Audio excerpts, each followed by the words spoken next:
Hey guys, if you don't know me, my name's Zach and I take scrap metal and I make art out of it, like this.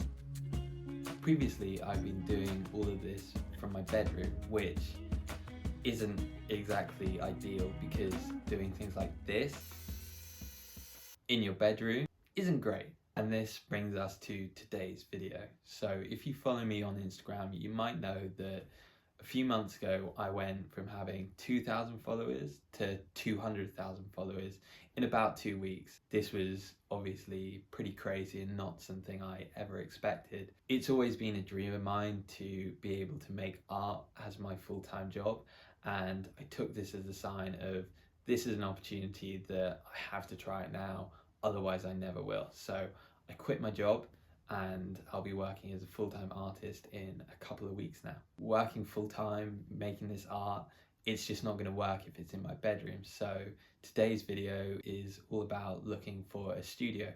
I really want to have my own sort of place that I can just entirely devote to art, not worry about bits of metal flying everywhere and ending up in my bed and all of that kind of stuff. So I'm going to be looking at 4 different studios in this video. 2 of them are in one place and then the other 2 are in a separate block of studios. So let's get into it. Well, it's a horrible day, but we're almost there to see the new studio.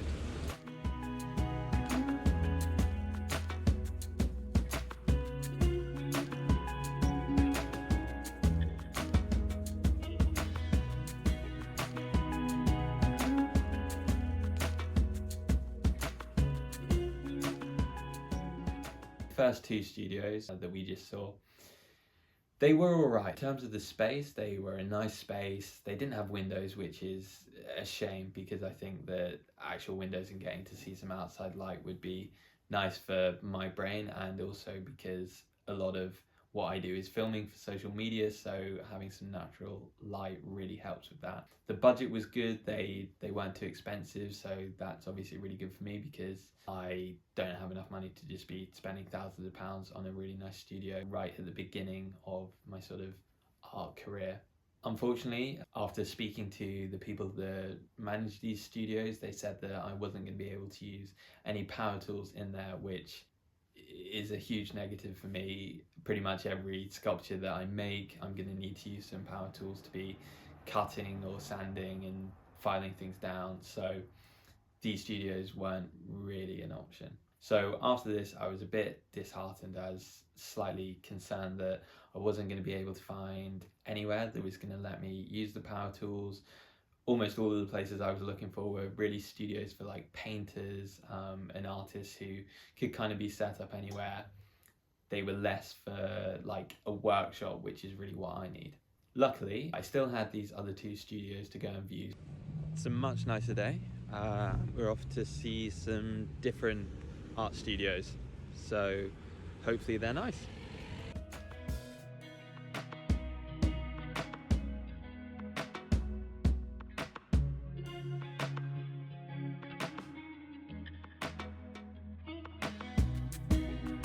The first studio here was really good. It was a good space. I was told that I was going to be able to use power tools if I was here.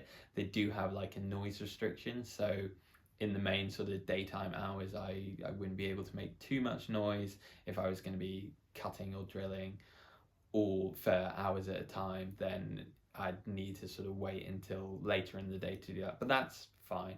And also it was pretty sectioned off from the other studios, so I had a bit more leeway than if I was in a different part of the building. The negative, on the other hand, is that again, doesn't have any windows, so it is sort of the case that you're in a bit of a coffin almost. The space was great and the budget was great, so that's really good, but it was a shame about the window because if it's a lovely sunny day, it's slightly depressing to go lock yourself away in a windowless room every day for, 6 days out of a week.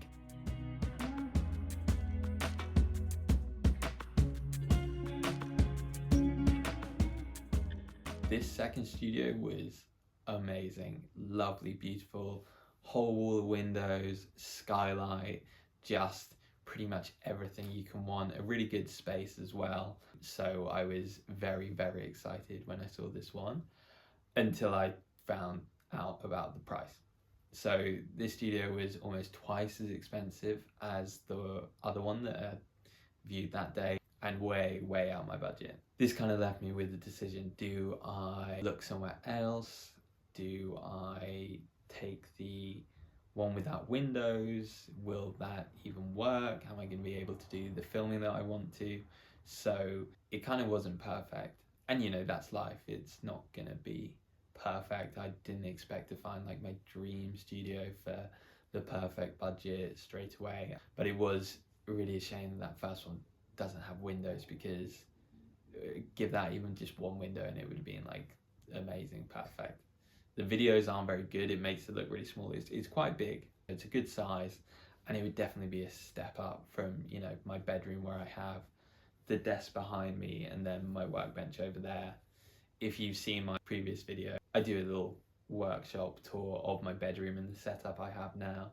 So, you know, having a purpose-built space just for the art, it's always going to be a step up. I just was really hoping to have somewhere with windows. There's sort of not a conclusion in this video. I'll definitely be making another one with an update once I actually do choose a studio, so you can follow along. Let me know what you guys thought of the studios, if there was one that really stood out to you, apart from the really expensive one, because obviously that was the nicest. Hopefully I'll end up with somewhere that's better than my bedroom. Bye.